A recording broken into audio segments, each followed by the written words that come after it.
Everyone, good morning. এখন 8টাও বাজেনি, কিন্তু বিছানা ছাড়তে হচ্ছে। আর কালকে প্রচুর লেট নাইট হয়েছে, কারণ প্রায় ওই 3টা প্রায় 3টা বাজে তখন আমরা সবাই ঘুমিয়েছি। আর আজকে 8টা না বাজতে বাজতে উঠতে হচ্ছে। চোখ মুখ দেখে বুঝতেই পারছো সেরকম ঘুম হয়নি, টায়ার্ডও লাগছে। আর কালকে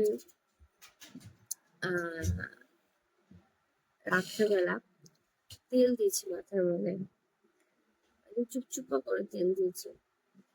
মানে দিয়েছি কারণ আছে, কারণ হচ্ছে অনেকদিন থেকে মাথায় তেল পড়ছে না, কারণ মাঝখানে অমাবস্যা গেছে, তো তখন তো তেল দেওয়া যাবে না, তো তার জন্য তেল দিতে পারিনি। তারপর মাঝখানে যে কয়েকদিন গ্যাপ ছিল, ওই গ্যাপটাতে আমি দিইনি।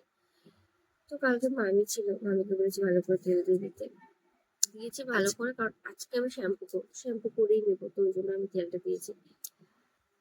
তো এখন হচ্ছে বিছানাটা ছাড়বো, তারপর ফ্রেশ হবো, দেন কি করছি সেটা তোমাদের সাথে পরে শেয়ার করবো।